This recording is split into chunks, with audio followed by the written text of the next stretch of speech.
This is the Wildwood Sanitarium, a place where shadows move in the corners and the air is thick with whispers of those long gone. This house, built in 1900, once served as a refuge for the mentally ill, the addicted, and the lost. But what happens when the walls of a sanitarium absorb the suffering of those within? When the spirits of the tormented linger, unable to move on? Brooke, the current owner, knows these spirits all too well. Her family purchased the Wildwood Sanitarium in 2017, and since then, the house has revealed its darkest secrets. Scratches appearing on the skin, unseen forces throwing her husband across rooms, and an entity in the attic so malevolent, it's known only as The Thing.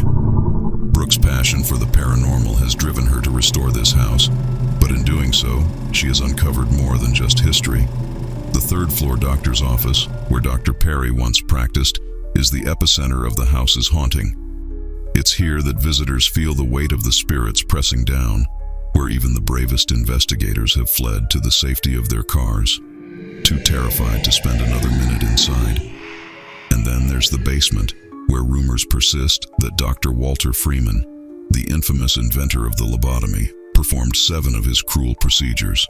The spirits here are not just restless, they are angry. Tonight we step into the darkness of the Wildwood Sanitarium. We'll walk the same halls as those who have seen the unexplainable, heard the voices of the dead, and felt the cold grasp of something not of this world. This is Retraced Echoes, where the past is never truly dead. And remember, as you listen, the spirits are always watching.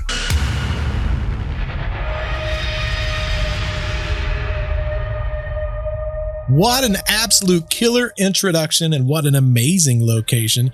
We're doing something that is a Retraced Echoes first, and by that we have 2 amazing individuals. Typically we only got one. We're going to have stories for days. Now, typically I would go through the process of introducing. I only have info on one, so what I'm going to do is change it up tonight. They're going to introduce themselves, tell you a little bit about themselves, and then we're going to roll right into what everyone wants to know, which is the location and the names. Ladies, could you take it away? Let everyone know who you are. Yeah, so my name is Brooke Crystal, and I'm the current owner of Wildwood Sanitarium. And this is my lovely mom, so I'll let her introduce herself. Sure. Laurie Wagatha. I originally bought the house in 2017. How exciting. 2 people. We never have 2 people, so this is good. I thought for a while I was going to do, for the Dandy house, I was going to do Link and Paul at the same time, but then they split up and I'm like, all right, well, hey, we're back to 1 each. So this is super exciting. Now, I did do a little bit of research on Brooke. As much as I could find, there's not a whole lot out there on Brooke. Brooke's been hiding. Yeah, she's been hiding from I know, I guess. I've been having many babies. That's the thing. I have 2 little ones that keep me busy, so I don't get a chance to do a lot of stuff, unfortunately, but we definitely do what we can. Absolutely. Well, it's exciting because we need to get the information about this location out. The little bit of research that I've done, I've been super excited because there's a lot to the Wildwood that I did not know. There's so much that I had no clue about. And on top of that, I'm surprised that there used to be a television show in the, goodness, it had to be late 90s, early 2000s, that they took celebrities to. And their goal was to scare the celebrities. There'd be like 5 celebrities and they'd have to do these things. I'm like, this would have been the perfect location to have done this at, because the history is amazing. But Brooke, it seems like to me, based on what I'm seeing, and listen, I've been known to be incorrect before. It seems like you have kind of a history of being, what's the word I'm looking for? Not necessarily like psychic, but like some form of what would you call yourself? So I don't really call myself anything anymore, but I did used to give readings to people, and I actually went to like a school, like an academy for mediums when I was younger, in my early teens.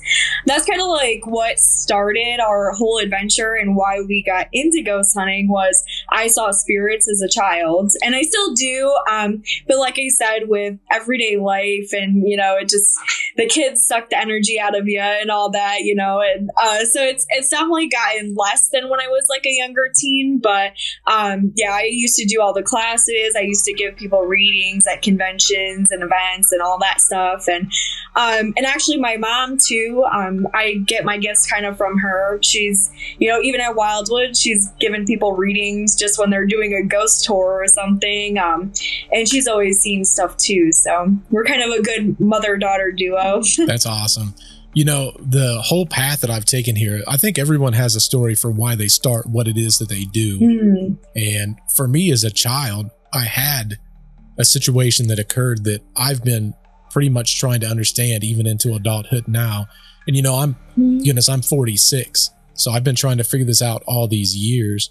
But much like kind of what you're referring to, and a lot of people don't talk about this, which I find surprising. I think that when we're much younger, we do have a certain set of gifts that are available to us. And I believe that as life progresses, and even to a degree, it's not as cool to have that thought process. I believe that we do adapt and change, and we do lose some of that from time to time. I know for me, all the way through teenage, you know, even honestly into my 30s, I had the capability of being able to see and acknowledge things. Like, I think for people, there's so many different theories on what people can and cannot see that it becomes easy for people to go, well, that doesn't sound true. Like, that's Hollywood. And a lot of people, they keep pretty quiet about it. I've kept quiet about it the vast majority of my life. But when I started this podcast, I'm like, I want to understand what it is that I've seen. So I can totally relate. Mine was actually after I had a stint with some religious time, and it was frowned upon. Like, you don't venture into this type of work. So I kind of pulled away, and now it's hard for me to connect with certain things. So, you know, it doesn't help in trying to answer things. So I can definitely relate with what you're talking about there for sure. Yeah, definitely. Now, your early life, would you say that we're going to call this a gift, regardless of where it's at now, this gift that clearly you and then you picked up from your mom? I mean, are these things that you were scared of, or was these things that became kind of a normal everyday, this is just like talking to someone else or seeing someone else?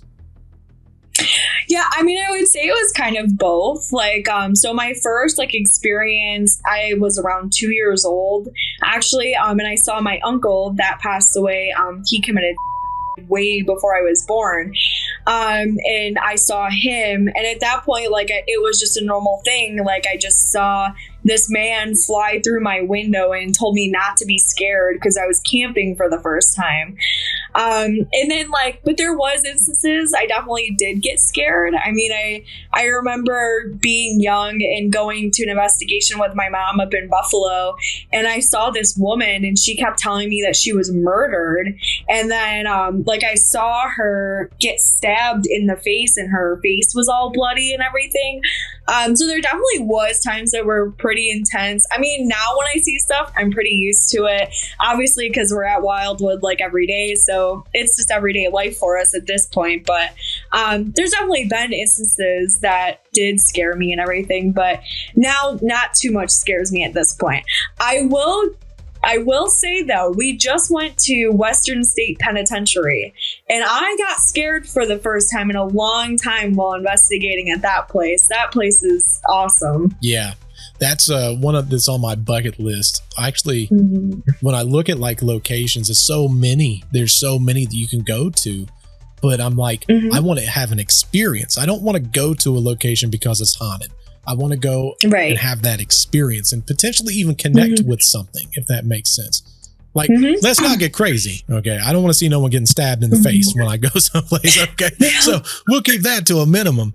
But yeah, for me, I've never had anything that has been quote unquote scary, right? For me, I always visualized when I was younger as though it's me and you talking. So there's never been anything. And again, I probably base that on the fact that, I probably don't have that power or the capability of opening so many things like like other people are probably capable of. So either that or they're like, I'm not telling this guy my story. He's crazy. So, no, believe it anyway. So I can definitely understand that. And you also have that capability, or do you still yourself, you kind of tap into it, or have you pulled away too? Yeah, like my gifts are a little bit different than my daughter's because I'm more clairaudient, where I hear them, they talk to me, and she can see them better than I can, but I can hear them. I have like the gift of psychometry, where I can pick up an object and tell you a whole story about it. Different things that way. Like for me, like I had the abilities more when I was a kid, and then it kind of went away for a while, but then I turned 50 and it all came back again. Oh, that's so I just missed it for a while. Did you just hear that noise? That was just a loud banging noise upstairs. I did hear that. Oh, wow. And there's here. Life at Wildwood. Yeah, they're excited. They're like, come on, tell me more stories. So, and it wasn't that easy growing up with her seeing spirits everywhere. I mean, even at her bus stop, she had to be careful, when she went to school, because she couldn't just throw it out there that she was seeing these things and stuff. Right. She'd come home and she'd be like, Mom, there was a man in my social studies class, and he's there every day, and he sits at my desk, and he's telling me that he was in Vietnam and how he was eating bologna sandwiches all the time. And the teacher has it all wrong. She doesn't have it right. That's not the way it happened, whatever, and she's, there were a lot of times like that. Come to find out that the school building was something else other than a school before it was a school. Oh. Yeah, it used to be was still hanging out there. Yeah, that school actually used to be an old psychiatric hospital. So there was wild things there. Just all kinds of things like that. There was one time when we went to go see a movie, and we were driving home, and both of us saw this young man wearing a hoodie jump off a bridge, and we had to pull over, and the two of us literally sat there for 45 minutes and cried because we saw this man. We both saw him. Yep. That he had jumped off the bridge. And I think that's the hard part for a lot of people to understand. It's like, for me, I saw what ended up being, and I didn't know this. Honestly, I didn't know this until last year. Because I never told this story. I never even told my mom the story. And on our Halloween episode last year, I told the story of when I was a kid. And when I talked to my mom after, because I gave the description of the woman that I saw, and she said, I'm going to send you a photo. And the exact person that I had explained in my podcast was the equivalent of my great grandmother. Oh, wow. And kind of find out it was her dresser that was in our home. Oh, wow. So I don't know if there was some sort of an attachment, here's the thing. It was the equivalent of an intelligent conversation. So the idea of residual timelines and stuff like that, it wouldn't quite fit. But in my case, I was maybe 3, maybe 4 years old. And I heard what I thought was my parents. So I had already went to bed. What I didn't know was they was in bed, but I went all the way into the front room, and I went around the corner, and there was a woman that was in the kitchen that was talking to somebody else. Oh, wow. And I was like, who is this? And she turned around, she looked right at me, and she said, what are you doing out of bed? Wow. And I'm thinking at my age, like, who is this woman that's in my house? And I backed up into a chair and I sat down, and she's still kind of looking over at this other person in the kitchen, which I couldn't see him. I couldn't hear them. I hear footsteps come up to me, and again, it ended up being my mom saying, what are you doing out of bed? And I just went back to bed, and I never told that story until last year. That's so cool. Literally from the podcast episode, if you looked at the photos, you'd be like, that's the creepiest thing ever. But when you try to explain this to somebody else, and they're like, well, don't they look like they're like dead and stuff like. And I'm like, they really, for me, they never have. They've looked. Yeah, for me, they never did. Yeah, they look just like you and me, and to the point to where even with her, because I think people have this impression also that it's like, well, they're going to glow or they're going to have this smoke around them. It's like, no, they're just standing there just like me and you. And for me, I thought, in my case, 2 strangers was in my house. I could only see one. The rest of the house was dark. So I assumed there was someone else in my kitchen. But yeah, the moment that my mom came in, I looked back, she was gone. Yeah, no, 100%. That's how I've always seen them as well, too. It's just like, and I've always told her that because she's always asked me, I'm like, they look like you. Like, they just look like people. It's not, they don't have glowing red eyes or anything crazy, They just look like people. And that's the thing, people watches a lot of Hollywood movies, and that's the assumption as well. They're supposed to look just like they do in, let's use for all intents and purposes, like the Conjuring movie. Well, it's got to be this huge guy and I'm like, it could be. I've never seen that, me personally, but then again, it could be that it's a different realm. I know there's, according to different people, and I'm the furthest to understand it, but there's obviously the thought process of, whether it be residual intelligent, which is people that's still here that hasn't passed, whether it be elemental, whether it be even into the demonic realms. There's so many different theories on so many different things. And I just say, I've not experienced the vast majority, but I can tell you I've seen somebody that wasn't there. So right. That's awesome. Well, when she had saw my brother, I mean, at the time, he had been gone so long that I never talked about him. So she didn't even know I had a brother. She didn't know his name, and she came out with his name, everything, and I never talked about him. So she didn't even know he existed. That is absolutely, that's the validation that I think we all need, because again, it goes back to, okay, especially when it's a kid, you go, okay, it's just a kid. They got an imaginary friend and yada, yada, et cetera, et cetera. So it's amazing when you have that little bit of validation to be able to go, okay, no, this is a real thing, especially being so that you also have had these capabilities, even if it's audible versus visual. Now you can go, okay, something was passed. Right.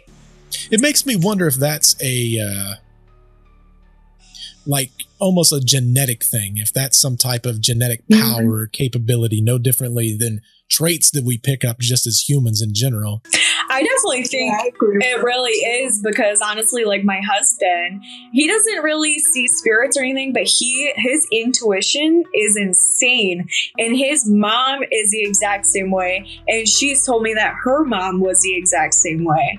So I think like maybe it really might like depend on family and, kind of run like that and stuff. But I've always said everyone has the abilities. It's who uses them and who's open to it. I've always believed that definitely like anyone can see spirits and open themselves up to things. It just depends on, who actually does it and if you open yourself up to it. Which makes sense. Now, have you noticed anything with your children? I have. So actually, my son, most of his life has been nonverbal. He's autistic.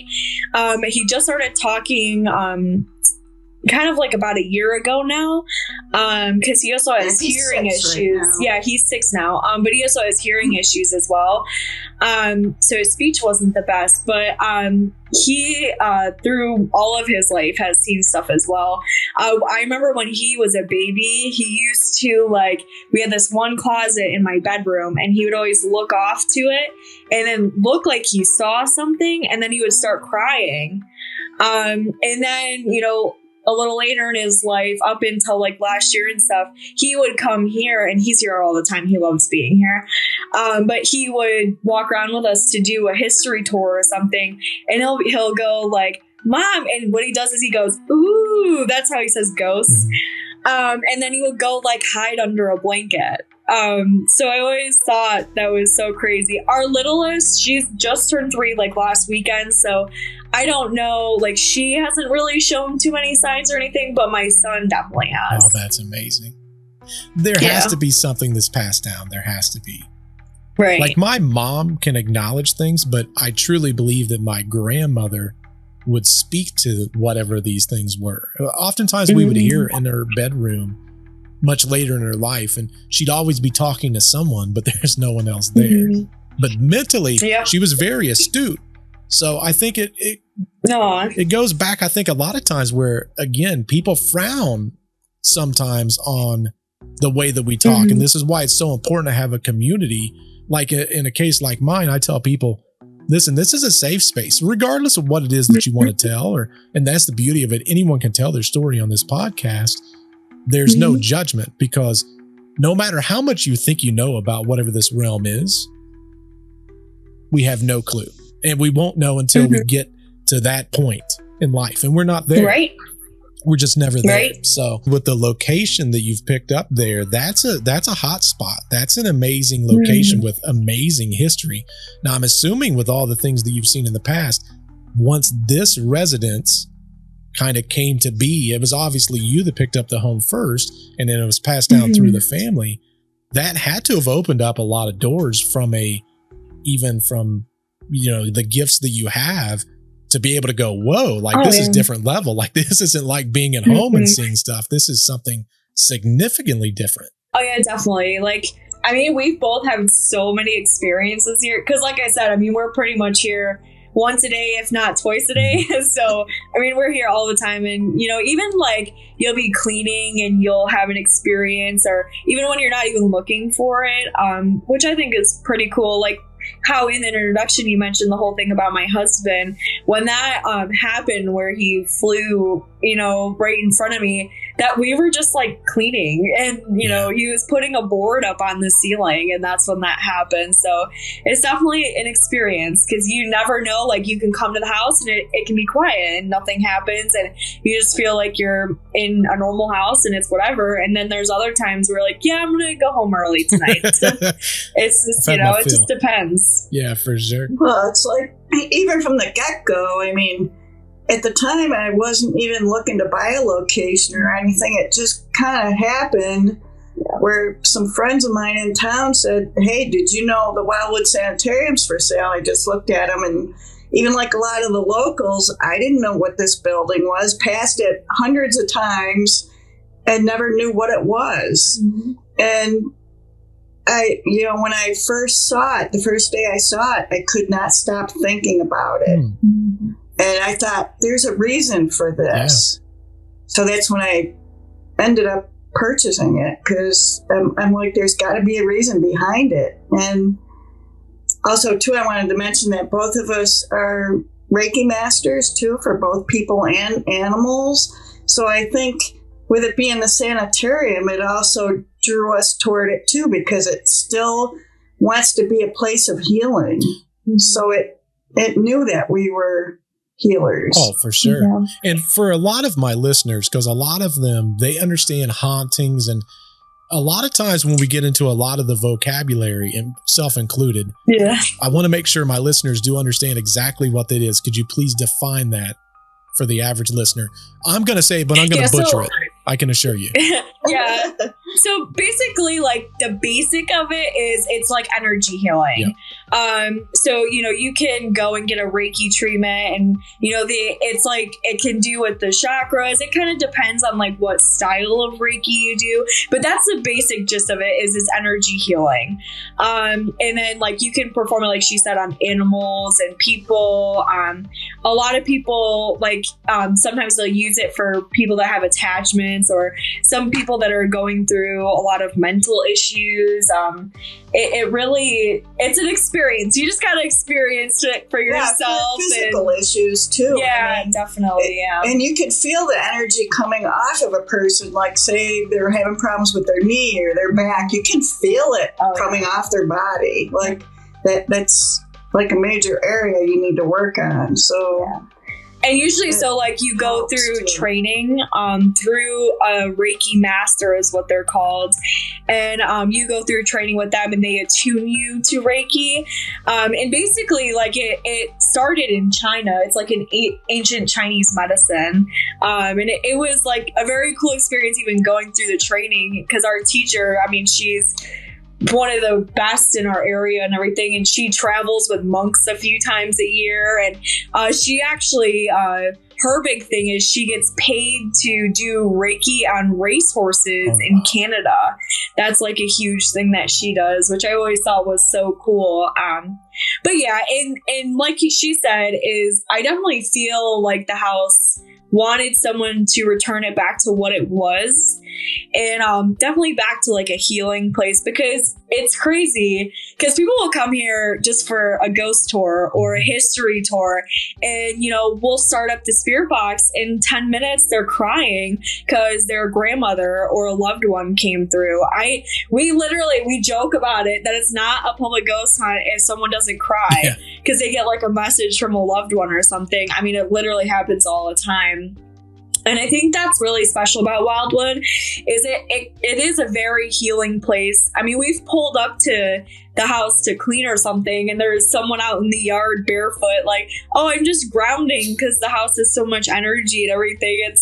It's so cool. I don't know. And another thing that I think is funny is there is so many mushrooms here. Wow. Like, I have never seen so many mushrooms grow places. Like, they're literally on the trees and everything. I just think it's funny, and I like throw that out there that, the mushrooms love the place. But there's something to it. That means there's probably gnomes there. Yeah, I know. I know, it's weird. It's so weird. But it's definitely like a place of healing. And a lot of people like tell us that this place feels like home to them. Like they love coming here. We have a crew of volunteers, and they'll volunteer to do anything just because they want to hang out here and be here because this place feels like home. And we've built up like a good group of people, so we're all really good friends, and just share the love for the building. You said a couple of things that really resonated with me right there, because having two podcasts, obviously this one just deals in hauntings and stuff of that equivalent. The other podcast is basically the equivalent of, remember the old show from the 90s, the Unsolved Mysteries, the good old Robert Stack, the greatest I love guy. that. The man wore a trench coat better than anyone else I've ever seen. Okay. Yeah. But that podcast is more along unsolved mysteries, but we do dabble in locations and hauntings and stuff like that. And something that oftentimes come up, and you said it, which I thought was very interesting, was that people receive sometimes messages from their loved ones at your guys' location. And it's funny because one of the conversations that I have, especially when I'm talking to Nick, is I personally believe that even though there may be an attachment to a certain location, I believe that really spirits are interdimensional, so they can move on a plane that we can't see and we can't understand. It's almost like there's no time attached either. So I don't think it'd be difficult for one thing to move from one location to another. I hear it all the time as people go, well, why would a spirit be at a, let's use, for example, a graveyard or something like that? And I'm like, I don't necessarily think they are, but I believe that they're on a plane. And that plane could, in what you guys are talking about, could very easily anyone's loved one, in my opinion, as long as there's a source of an energy, or some people will call it like a portal. Right. I believe that they can attach themselves anywhere. It's almost like the internet to a degree, right? You can access anything from anywhere as long as you have that direct connection. That's a very good way to put it. I love that. That's a good way to put it. That's exactly the way it sounds like your guys' location is, at least based on what I've seen. Because I'll be honest, I've done, like I say, a little bit of research, and I've listened to a few interviews, and there was a few takeaways I took, and I'm like, this location may be significantly bigger than just the history, and potentially even bigger than, being a haunted location, as some people will put it. I think that there's, like, from the healing aspect and what you guys are referring to, this could be a good place, and that might be why there is certain attachments to stay, because it has a bigger purpose than what people intend it to be. Right. Yeah, definitely. I definitely think that, because like we'll have groups and stuff here, and they'll tell us at the end of the night, like, I swear I got some kind of like medical treatment when I came here, because I came here and my head wasn't right. I was having really bad anxiety or something like that. And then they'll say like, oh, when I was sleeping, I felt this warm feeling and everything. And then I felt like so much better. Or I've heard that so many times from groups and everything. And I think that's amazing. Obviously, like in the introduction, you said there can be some dark things here, and there has been, but there's also very light things and very amazing things. So, I mean, but it's just like anyone else. I mean, they're going to have their bad days and their grumpy days, and, you know, it is what it is. Well, let's be honest. If there is a portal there and you're opening the door, just like the internet, anything can come through. Right. Just because you go to a location, sometimes you don't know exactly what you're going to get. No different than any location that you can go to in the living world, right? Right. So, you know, when Nick and I start doing our ghost tours next year, and I'll be doing more for my channel, you know, the one thing that I told Nick is I understand the channels that want to go in and they want to provoke and they want to, and to each their own, if that's what they choose and that's on them. I want to go in respectfully and just try to figure it out, because let's be honest, if living me, if someone came in and was like, perform for me, I'm going to be like, yeah, no, not today. Like, that's not going to happen. This isn't a circus. Okay. But I think that much no differently than when I was a kid, and even into my 30s, you know, things will make themselves presence. And I think a big part of that is based on the energy. And especially if the two of you have if they understand that there's a way to communicate outside of how they attempt to do it, that could be a huge draw. You guys could be powering that house just as much as anything else, the house itself. Right. Yeah, true. Yeah, maybe. Yeah, I think energy. I mean, that's what they said, like when Nick Groff came here and did Paranormal Lockdown, they were, you know, saying that the mirror was poltergeist activity and all that stuff. I don't know. But, I mean, I definitely think that it has a part in it, that it, you know, it definitely does. And even other people that come here and visit too, like we've had other mediums come here and give people messages. And I think it's a really cool place. It's definitely different, like you said. Like, it's got the haunted stuff and all that and everything, but there's definitely more to it too, right. You know? And that's what I try to get my listeners to understand too. It's cool when you put the intro together and you give the scary stuff. That's what gets people to want to listen. Right. But what everyone has to understand is, just like anything else in life, it's not always about that one malevolent thing. There's so much more that goes into it than that. Right. So yeah, that's very fascinating to me. Now, my understanding is you didn't know anything about the location when they explained it to you that it was for sale. What made you just decide to be like, and another thing that you said before I go into that, because I'm going to forget, because again, my mind, you said something very similar to what Paul Kenyon said when I interviewed Paul Kenyon when it came to the Dandy location, and that was the house called to him. And you said something very similar, which was you couldn't stop thinking of the location, which makes me wonder if, again, that's part of that connection that sometimes fit into that. Oh yeah, I literally I could not stop thinking about the place. You know, by any means, I wasn't a wealthy person or anything, and I just I couldn't. Every day, 24 hours a day, I kept thinking about this place. And the owner actually called me the one day, and he's just like, "Hey, are you interested in buying it or not? Because if you're not, I'm going to list it with a realtor next week." So I had to make the decision, and I thought, oh my God, if he lists it with a realtor, the price is probably going to go up quite a bit. Yeah. I'm like, yeah, I got to decide now. And I decided to do it. Wiped out my whole checking account, savings account, everything. Yep. What was your plans with it? I mean, obviously you did that for a reason, but what was your initial plan? I honestly didn't know there what was the reason was. Yeah. I'm like, there's gotta be a reason. Yeah. And, you know, my husband just looked at me. He's like, "What are you, crazy? Look at all the work that he's done with this house. Yeah. Like, He how are was we going to do this?" And I'm just like, I don't know. It's just, for some reason, I have to buy this place and save it. And I don't know. I think the spirits just really felt that attraction to us, and they knew that we would fix the house up and do what we needed to do with it. Because I feel like it, you know, it was apartments at one time. It doesn't want to be apartments. It wants to be a place of healing. It wants to go back to that. And it knows that we're going to keep it going as that. Yeah. Like, that's why all these people that come here get messages and stuff. I had an older fella that actually came for a history tour. I just kept looking at him, and I saw this man following him around, and I just kept doing the history tour, and I thought, who is this guy that keeps following me around? But then I made him sit down before he left, and I'm like, okay, you need to tell me who the older gentleman is that keeps following you around. And he looked at me, he's just like, my dad? I'm just like, yeah, that's him. And then I got to talking to him for a minute. I'm like, he was a mechanic, wasn't he? Because he's talking about fixing things, and he showed you how to fix things, and he's glad that, you have his tools, and you keep doing what, he taught you what to do and all this stuff.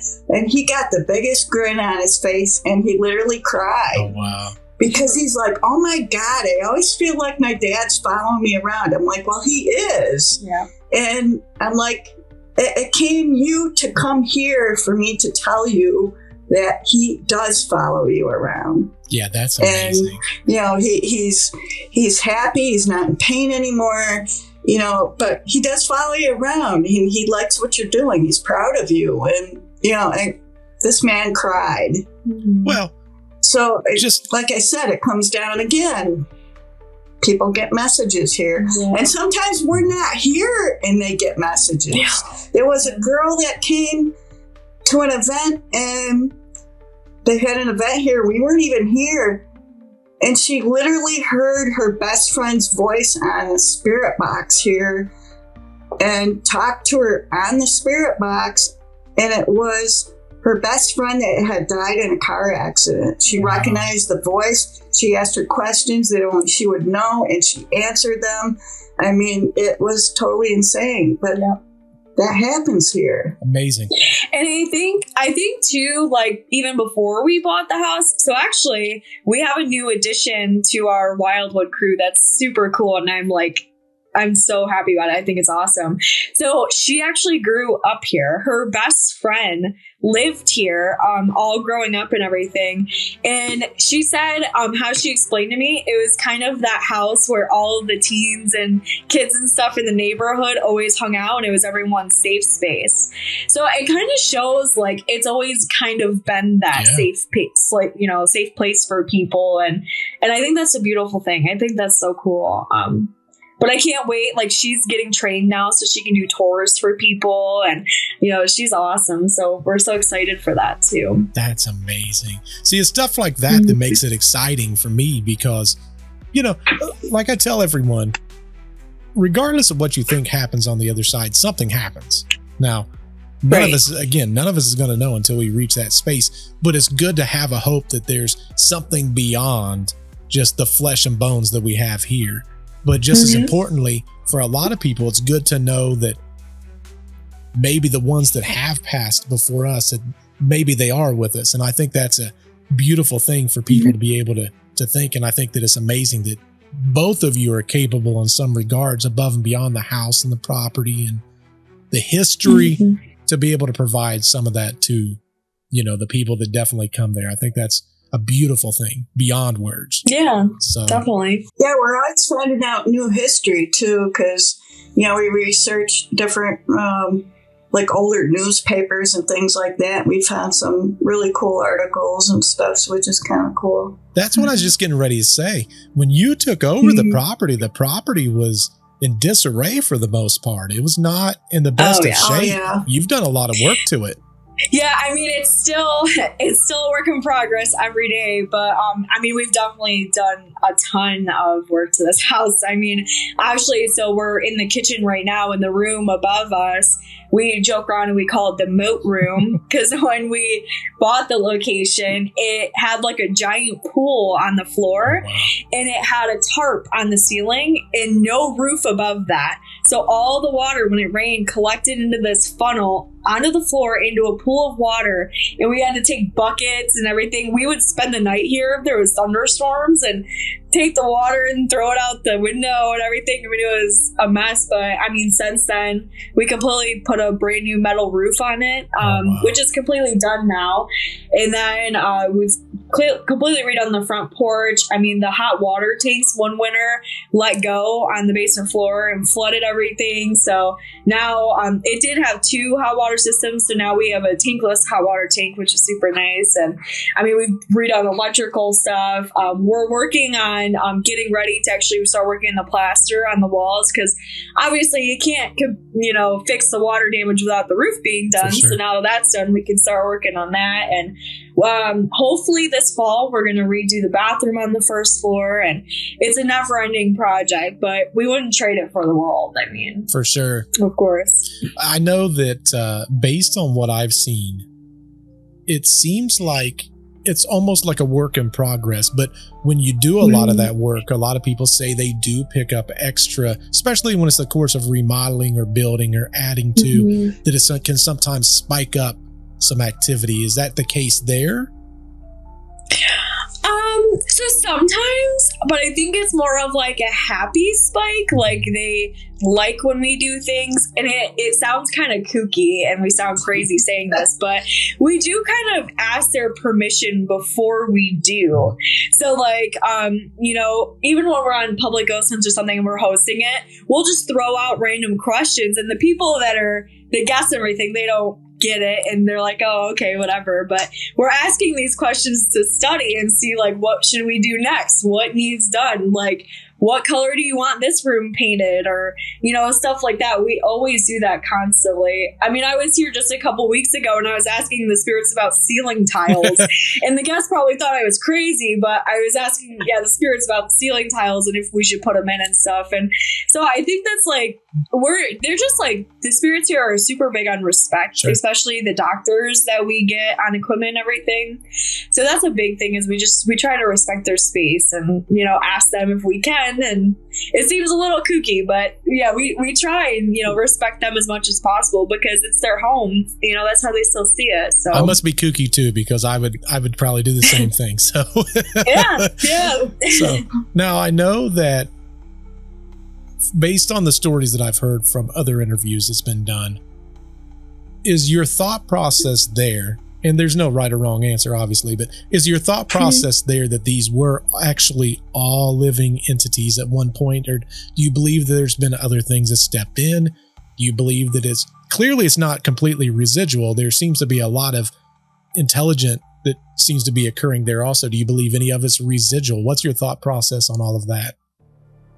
I think it's a big like melting pot of different things, honestly, because we do definitely get some residual stuff, because Dan, the owner of the Hinsdale house, one of the first spirits that he ever saw here was on the 3rd floor, and he saw like a man walking back and forth in the hallway.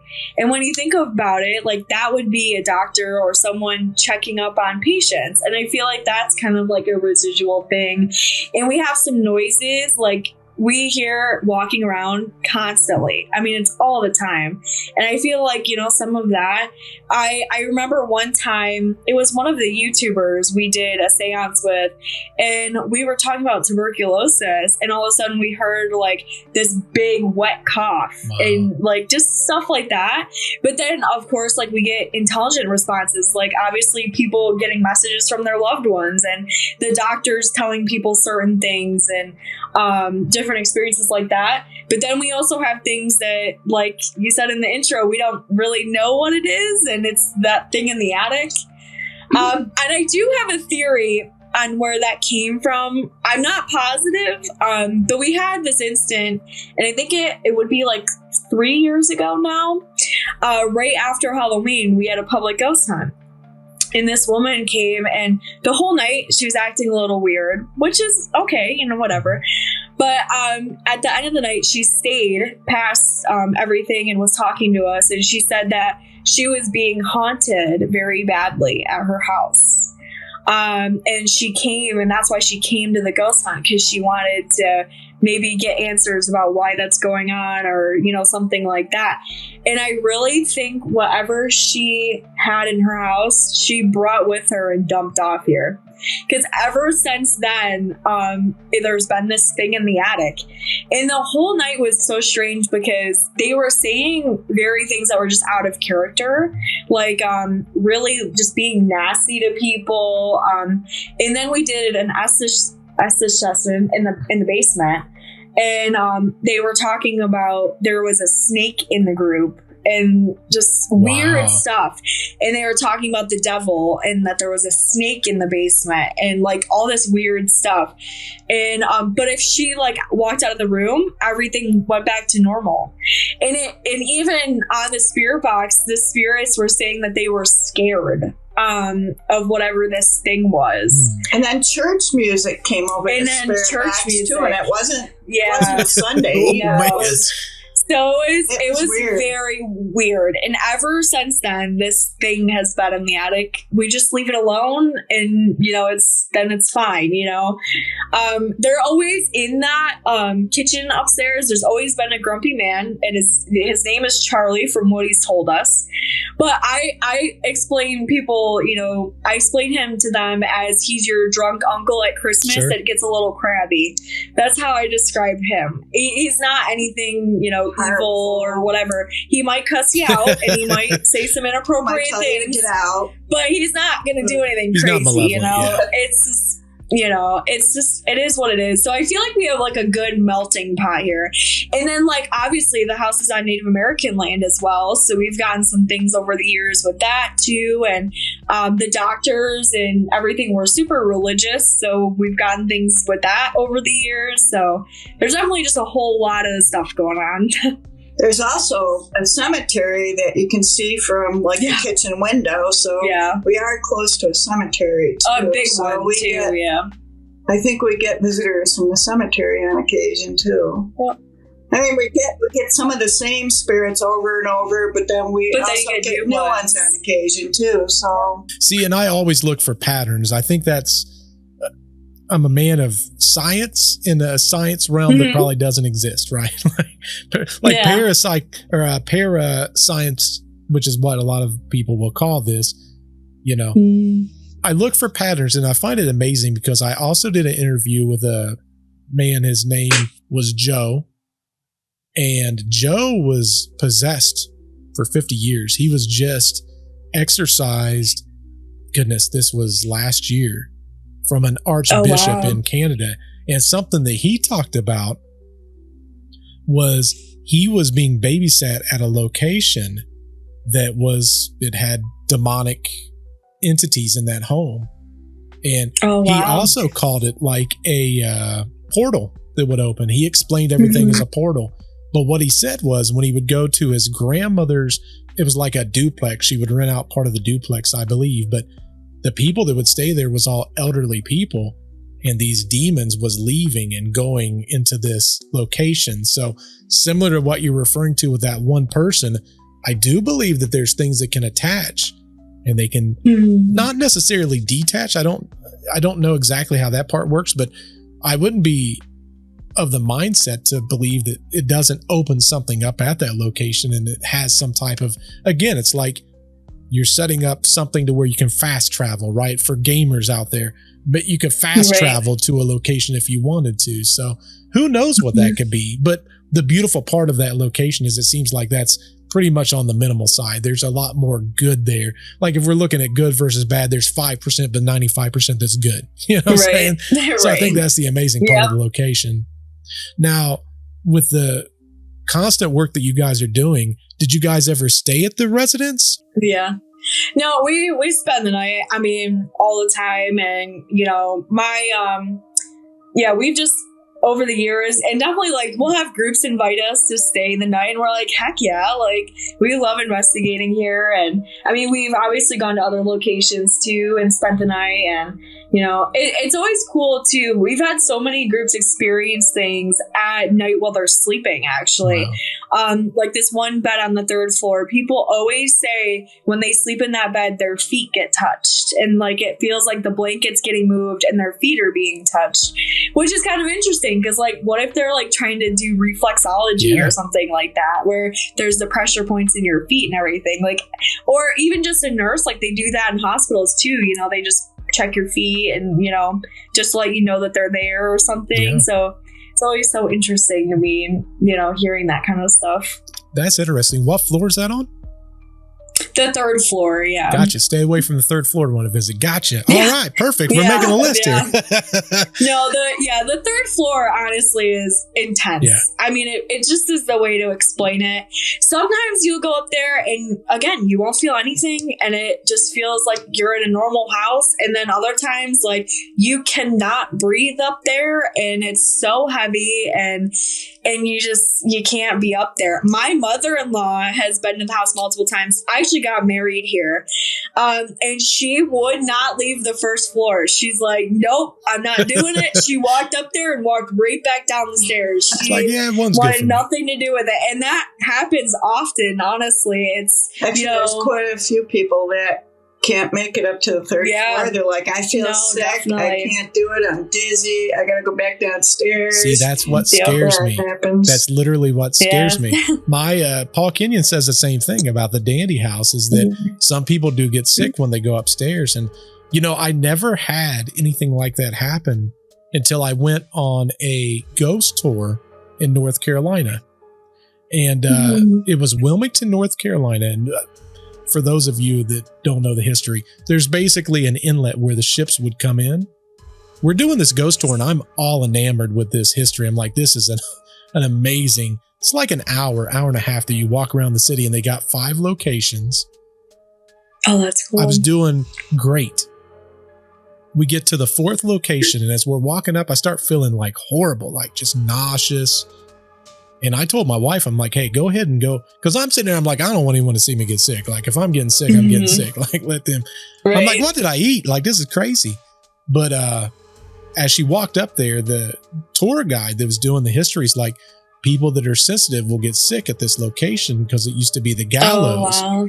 So as the ships would come in, if there was a mutiny or a pirate and they held them in the gully of the ship, when they would come up, they would hang him at that location. That was like the courthouse, and that's where they do the execution. And so my wife mentioned something. She's like, you know, my husband's not good. He's like, have him walk 15 yards that way and he'll be fine. And when she told me, I'm like, okay, whatever. Walk 15 yards and I was completely fine. Wow. That's crazy. That's so cool. That's so awesome. So when Paul told me that, I'm like, man, like what would happen if I got there and I got the whole night, but then I'm nauseous the entire time. So it's like, no. Right. So, okay. That's okay. You can hang out. You can hang out at the fire pit. That's what I was going to say. I'm going to have to be with the puckwudgies. Yeah, you can hang out with the puckwudgies and it'll be good. The kids section. It's like when you go to a restaurant, get the chicken nuggets. Yeah, that'll be me. Yep. Yeah, we used to do some public events and different things at Hinsdale too, and I'd be sitting in a room upstairs with 15 people, and by the time we ghost hunted up there for maybe a half hour, one by one would go back downstairs because they didn't feel right. That's amazing to me. And again, I wonder if that's energy. It's just an abundance of energy that might hit certain people a certain way. Like, I don't know the rhyme or reason, but I do feel like kind of similar to what you guys was referring to earlier with energy healing. What if, you know, you look at frequencies, right? They talk about sound frequencies all the time. You know, what if the two frequencies just don't align for whatever the reason may be? You know, I look at that's a good theory. Yeah. I look at things simplistically. My brain is a very small area, so I got to condense things down for me. You know. Yeah. Yeah, I mean, we love the research side, obviously the spiritual side, but we love the research side of it too. I mean, we actually sponsor a team called You and I Research, and I always tell people, if anyone is going to prove that spirits are real scientifically, where you cannot deny it, it's gonna be him. Honestly, his brain and how he views things and all the experiments that he does and everything is honestly so incredible. Like if he can debunk something, he will debunk it. Oh, definitely. And he's at a different level than a lot of other investigators are. I mean, he's actually had at Wildwood here, he's had some apparitions for him. Wow. Where he created them. He created them to form. Yeah, he has this whole experiment that he does to actually have spirits present themselves and give them away. And it's crazy to watch because he uses these laser pens and a fog machine and, a humidifier and all this stuff. But the pictures he gets are insane. It's insane. It literally looks like you're looking at a person in front of you and people will watch it happen. I mean, the first one that he got of his brother, 12 people or something were there on a public ghost hunt and watched it all happen, and they took the picture, So I always, throw him out there wherever I can because they're just the coolest people, and really getting down to the scientific thing. He's done it. Different apparitions have formed, like different people, even possibly a dog, maybe a cat. It's been different rooms, all sorts of things. So he's trying different ways and different places in the house. It's crazy. I think that's why it's important. It's all based on how you look at stuff too, scientifically. Mm-hmm. It's kind of like with Nick and I, like the mixer that I've got behind me that does everything now. I want to take it on location because you can hook 8 microphones. So I'm like, oh wow, you put 8 microphones and it records time synced.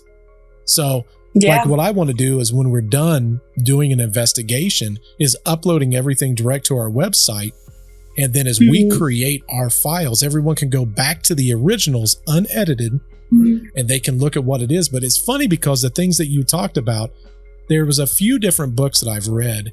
And one of them was talking about using fog machines. And we have some now. We have the pins that shoot out like the 80 strobes at the same time. Yeah. And that's what I wanted to do too, was to, I think that there's stuff there. I just don't think enough people, want to take the time to do it. But I think there's a lot of people that's like, I just want to create a cool video and then get a bunch of views. And I don't care about that. I want to prove or disprove. Now, if people want to come along for the ride, I think that's great. But it sounds like he has the same mindset I do. Like maybe he's looking for something similar to kind of like what a lot of us are. He's willing to invest the time and not, what's the word I'm looking for? Because I don't want to offend anyone that does it for entertainment purposes also. But it's like he wants to validate what he believes is important, and I think that is important. No, 100%. Oh yeah. Yeah, definitely look into him and his team because you'll love him. Well, you did an interview with him. I listened to the two of you on an interview. Yeah. This was, I think, last year, I think. Yeah. Because it's John, right? Is that his name? Yes. Yep. Yeah. Yep. Anytime I can get him onto a podcast with me, I always do it because I'm like, John, you gotta do this. Because honestly, he's probably investigated this place more times than I have. I mean, he has been here so many times and he always sleeps here and everything. And it's just amazing the stuff that he's caught over the years too, the EVPs and the photos and everything. I mean, he's incredible. He's awesome. That's big. I think right now it's one of the most important things we can do for those of us that put stuff out. It's sad because there is a lot of people that, again, they do it for the entertainment. I just wish that they would put at the beginning of their videos or the beginning of their podcast, this is for entertainment purposes only. We're having fun, but this is a haunted location, right? There's too much of the fakery that goes into it. So it's refreshing to know that there are people that's out there that does care about that kind of stuff. Oh yeah, no, he's definitely, there's not many of Johns out there. Yeah. So it's, it's really cool. But we really support anyone. I mean, that's like a huge thing that we've always pushed, that Wildwood is like a safe place for everyone. Yeah. And that's the thing too, is like a lot of locations by us, they did ghost hunts for a few years, then they changed hands and you can't go there anymore. So it's just like, we wanted it to be a consistent place where people can go, you can be safe, you don't have to break in and, do all that stuff. But, if you have, you want to do research, it's going to be consistent. It's always going to be here. But then if you, want to do your YouTube channel or whatever, it's just a place for everyone. And, we've always been big supporters of everyone because we support all, spectrums of people. And it's honestly my favorite part too. And I always tell people this, because you'll be at a convention or something like that, and people will walk up to you like, oh, what's the best part of owning a location? And it's the people. Yeah. Like, I love meeting everyone, and like, even speaking with you, like hearing your experiences and stuff, that's amazing to me. Like, I love that. That's my favorite part of owning a location. And obviously, like, it's just one big, mystery that you're constantly trying to, yes, collect all the pieces to every day too, the history and everyone's experiences and why is this happening. And so it's always awesome, seeing what you get and what comes together at the end of the day, and the people. That's, I love it. It's kind of funny. Like, I'll wake up at 3:00 in the morning and I can't sleep, and I start researching and I find an article and I call her up at 3:00 in the morning. Becky, I found this cool article about, Dr. Henderson took this trip to Europe on a ship. And it was a White Star Line, which was, the Titanic was a White Star Line. And, he explained, it was during World War I and how they worried about the ship getting bombed and icebergs and all this stuff. I thought, what a cool article. And, it's just kind of funny. Like, we just think about Wildwood, like, 24 hours a day. Yeah, it's all about Wildwood. Like, that's what it is. Well, and it's good that you guys are the owners of it. Especially Brooke, you've taken over the reins, obviously, on a lot of this. Mm-hmm. Right. But it's amazing that you're still a big fixture in the house also. I mean, that's significant. Oh, definitely. Oh, yes. Oh, yeah. We'll never get rid of her. She'll always be here. And when I'm gone, I'll probably still be here. Yeah, exactly. She's always going to be here. So. Well, based on what I hear, like, you're one of the fan favorites anyway. I've never had an opportunity to meet or see you in any interviews, but I've heard about you enough. So.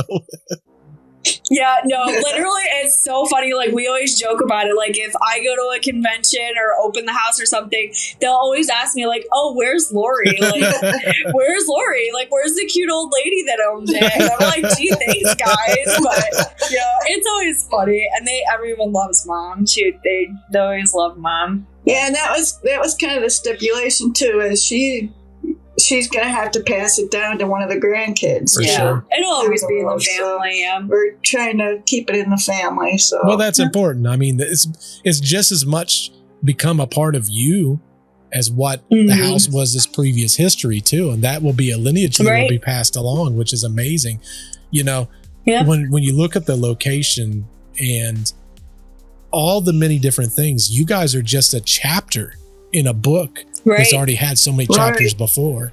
So now, what's your plans with the location going into the future? I know you've talked about a few things that you've done, but what are you kind of planning on? A year ago, one of the things you talked about was almost like a community outreach, where you're basically trying to come up with some concepts and ideas of things that could build for the community. What have you done up to this point, and what's your plans for the future of the location? Yeah, so that, like, community is a super big thing for us. Like, we constantly are doing charity stuff and fundraiser stuff. And, like, one of our huge big things is obviously suicide prevention for my uncle and also John's brother from Unite Research and everything. So that's always big important to us. Usually in the fall, we always have some kind of event or convention or something where we donate to that. And we've done so many different things throughout the year. One year we did, I bought Christmas presents for 5 families. So I took all the money from the groups from all the month of November, and I bought 5 families complete like outfits, shoes, Christmas presents, everything. We just do different stuff like that. We love our community.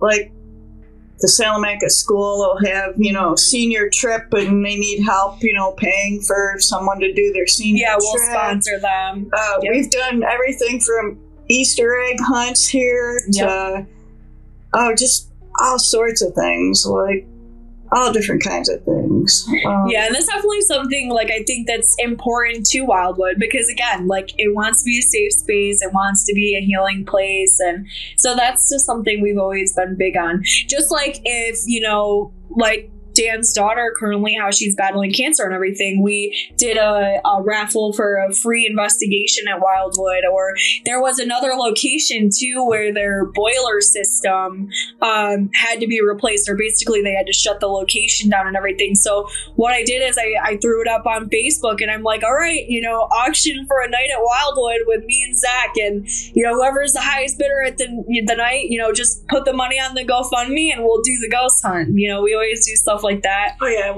We support a lot of other locations too. Yes. It's not a competition thing to us. No, we like supporting other locations. I mean, even like Madison Seminary and Fairfield County Infirmary. Just out of Hinsdale. Like she said too. I mean, we've done different fundraisers for like even Dan's daughter. We donated things. I mean, it just, a lot of times if somebody needs help with something, we will donate a night at Wildwood and stuff like that too. Another huge one too is the Gettysburg Bash. We always donate investigation for that and everything. And the people that won it last year came in July, and it was really cool because the investigation went for almost $1,000. Wow. So I mean, it's so cool that we have the opportunity to do that too. Like that, growing up, we didn't have a ton of money or anything like that. So being able to do that in the community now is amazing. Like it's such a cool thing. And like support, like she said, supporting other locations. Like, someone opens up a new location, I'm the first, if you need anything, you let me know. Like I will help you do whatever you need. I mean, even tonight we have the owners of a location coming, and we're doing a location swap. So they're coming here for a night and we're going to go there for a night. So it's just, cool. It's a really awesome thing to be able to do that. And we're huge advocates for other locations. I mean, in October, I'll be at a Paracon for the Fleetwood Church in Virginia and doing stuff for them. And it's really cool to see how the house can bring so many people together, even if they've never even been here, but still like it can bring people together. And I think that's, such a great thing that, we've built here. So, and I think that's the change. How many times we've had the paranormal community get together and help each other out. I mean, definitely. It's a big, huge thing. And that's the part of that change, right? It's like we talk about it all the time. I think it's easy to become competitive in what we all do. And, podcasting's no different. It's how many times do you talk to someone like, oh, you can't work with this person, that person. I look at this as in we're all, and I told Paul and linked this with the Dandy House a long time ago, we didn't necessarily meet on the easiest of terms because he watched the Dandy location one and I was wrong. A lot of the information that I got was incorrect, but there wasn't a lot out there. And, I got with Paul and I said, well, if we did it wrong, then let's do it right. Let's between the two of us build it, because we're all in this together, no matter what it is. I deal in hauntings 100% on this channel, but I want to work with some of these locations because we're all, it's the same goal at the end of the day. We're all doing the same exact goal. We're just the medium of how we do it is different, Exactly. And that's the amazing part about the paranormal field is everyone has their own little niches, and then it all comes together and it's all working at the same goal. And that's like so incredible. And I love hearing like everyone's theories and what they're, got going up in their head and how they think of it. And that's why I love opening for the groups and stuff, because then you get to see how they investigate a little bit. And every group is so different. And, you know, between, oh, I'm a medium and I do this stuff, to, oh, look at this cool new piece of equipment and my friend made this, or I have this kind of experiment going on. And I love it. I think it's awesome. So I do want to do something a little bit different. And luckily I've got two of you guys here. I'm going to do a shotgun round. You know what that is? Okay. Maybe. So I'm going to ask you a few series of questions and just tell me what your thought. Don't put any thought into it. Just tell me what you think. Because there is some things, talking to different people, there is some series of questions that a lot of people ask. And I'm like, well, goodness, these are my theories. But I would like to hear you guys' theory on it also. When it comes to equipment being so as that you guys deal at your guys' residence there, you've got some experience, you deal with people that do investigations. What do you think the best bang for the buck is? If you have to invest in a piece of equipment, what is it? And what do you think is probably a piece of equipment that you might want to avoid, especially if you're a new investigator?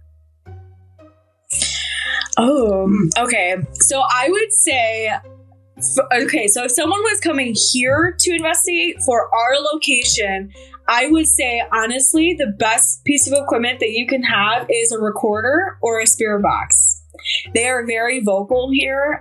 People get tons of EVPs. I mean, a lot of EVPs and everything. And I think that's one of my favorite things as well, too. And to avoid, I don't know. I think, I guess, one's hard. Because I think, but I kind of know, though, is a K2 meter is so simple, and it's usually a lot of people's first go-tos when they first start. But K2 meters are so easy to set off from it not being a ghost. Yeah. And you'll see this a lot too, on public investigations. They don't know any better. They've never investigated. So they don't know that their phone is going to turn it on, or, oh, you're too close to this outlet, it's going to make it light up, things like that. I mean, I think they're really cool when something does happen to them and it truly is paranormal, obviously, but it's just something that's very easy to be manipulated and have something not paranormal happen. I would say one of my favorite pieces of equipment is, so Lauren Haunts makes her crystal pods. And I would say that's one of my favorite equipments because it's useful, but it's also pretty. Sure. Because if you think about it, if you're a spirit, why would you want to look at this ugly black box on the floor? Sure. And I would rather touch some shiny rocks or look at that. Yeah. I mean, I think that's cool as crap. She does the crystals and everything. So I think it draws them in, and she does so much to make sure that they don't go off just randomly, that they are going off with, purpose and intention and everything. It's actually paranormal, not it's just going off randomly, That makes sense. Yeah. And in this place too, they'll do a lot with old school things like dowsing rods and ping pong balls and stuff like that too. They like the cat balls. Pendulums. Pendulums. They'll play with those. I mean, like she said, though, the voice recorder would get a lot of intelligent EVPs. They'll answer questions. Like one time in the basement, we were down in the basement and somebody had a spirit box going off, and I said, okay, we were informed, that that there were lobotomies performed here. How many lobotomies did you do here? And it came up 7. Wow. And that's what we found in the article that we found, that they said 7. That was my next question. So, I mean, it's very intelligent responses on the EVPs. We even had EVPs go off on our security cameras. Oh, wow. Yeah. Which we'll play back, a video, and it, my husband will be taking the garbage out or something, and you hear he'll talking. Say, wow. What are you doing? Yeah. What, I came in one day in the house and I forgot to shut the security cameras off before I came in, and I walked in the door and I said, hello, house. How's everybody doing? As we're cleaning and everything, we talk to the spirits here all the while we're here. Well, I played back the video and I heard a man's voice come over the over the camera and it said, hello. Okay. And it just, it's so random sometimes. That's outstanding. It's funny. The next question I was going to ask was actually about the voice boxes, because, you know, there's a lot of people that have a lot of theories, good and bad, about them. I bought one for when we start doing our investigations. A lot of people say to take the antenna off and to use AM for your frequency switches. Yeah. Is that something you guys would also think is probably the most predominant way of doing it?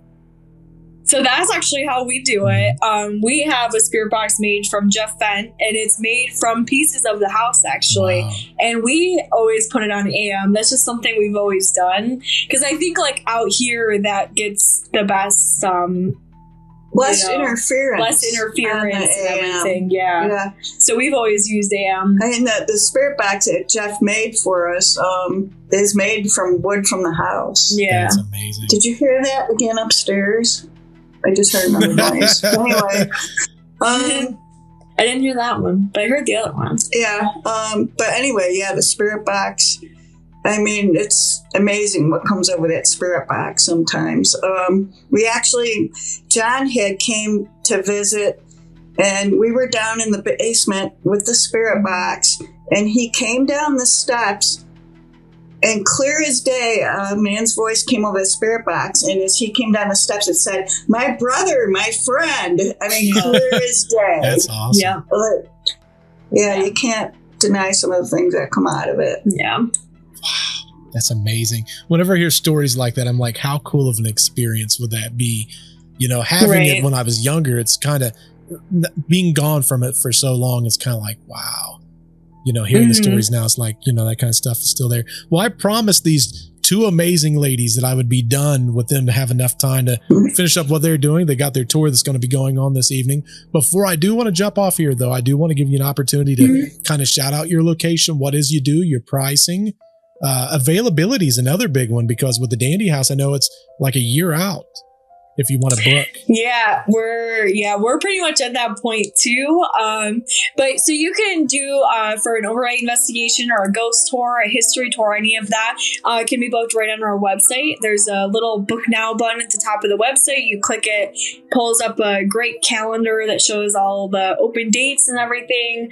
Our pricing is actually the same as the Hinsdale House, so it's $350 a night, but you only have to put down a $50 deposit to hold the date, and that's good for up to 6 people. Obviously, you can bring more. It's just a little bit extra for each person.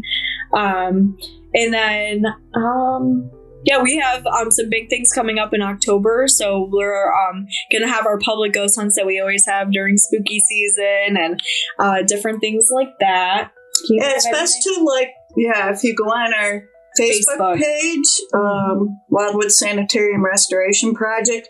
If we have any special events or anything, we'll post those, on Facebook and stuff. So, and we do an occasional, like public ghost hunt or something else. But we also do just history tours for the history buffs that just want to hear history. We also do a ghost tour where we do an hour-long history tour and then do an hour of just getting out a few pieces of equipment and see what come on it too. So we have that option too. So, we'll have an occasional special guest put on an event here. We get several different options, and we're pretty flexible on things. If somebody has to come a little early or they want to stay a little later or, whatever. I mean, we're pretty flexible as far as some of that stuff goes.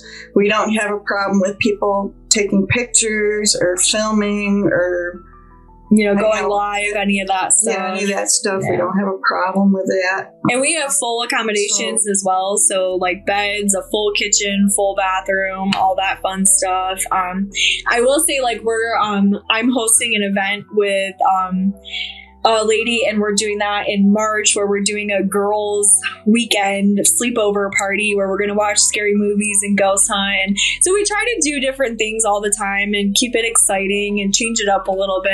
And, you know, if anyone ever has any ideas for events, we're always open to that. Like, you want to start hosting some ghost hunts or something, always message us. Like, we're super flexible people, and, you know, we just love to work with everyone and support everyone. Oh, yeah. I mean, we've had, you know, bachelorette parties here. We've birthday had parties. We've had weddings here. We've had people do their birthday parties here. We've done all kinds of things. So I mean, we're, like she said, you know, we're always flexible in that. Hey, you got a cool idea you want to try?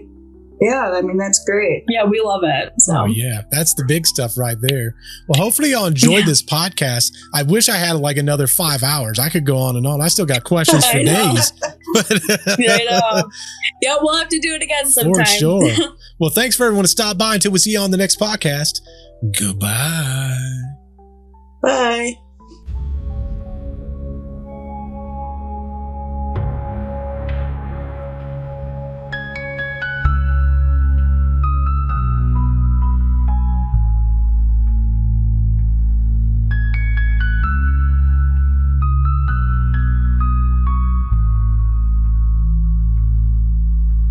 Tattered walls of wildwood, whispers in the night, shadows dance in corners, lost souls yearn